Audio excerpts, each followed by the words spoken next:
అదే ఆనందము మీతో మేము షేర్ చేసుకుందామని మేము మీ దగ్గరకు వచ్చాము.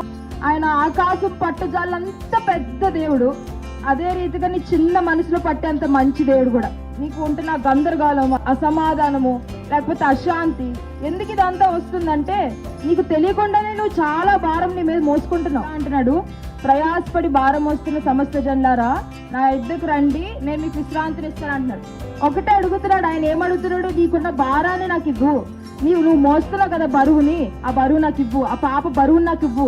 లేకపోతే నీకుంటున్న టెన్షన్స్ నాకు ఇవ్వు. నిలువులో ఆ బరువు అంతా భరించాను. నువ్వెందుకు అనవసరంగా మోస్తున్నావు? అనవసరంగా ఎందుకు బాధపడుతున్నావు?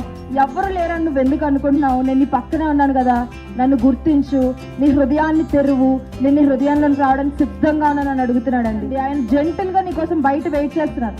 యేసు ప్రభు వారు నీ హృదయం దగ్గర నిల్చుండి నా కోసం తలుపు తెరువు, నేను నీ దగ్గరకు వస్తాను అంటున్నారు.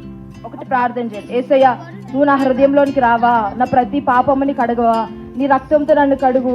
నువ్వు నా కోసం మరణించావు కదా, నా కోసం మరలా తిరిగి లేచావు కదా, కోసం నువ్వు నిత్య జీవం ఉంచావంట, దానికోసం నన్ను సిద్ధపడు. ఆయన ఎంత మంచి దేవుడు అంటే నిన్ను తీసుకొని వెళ్ళి సదాకాలము నీతో ఉండాలని, ఎప్పటెప్పటికీ ఆయన నీతో ఉండాలని, నువ్వు ఆయనతో పాటు ఉండాలని ఆయన మళ్ళా రెండో రాకడలో వస్తున్నారండి.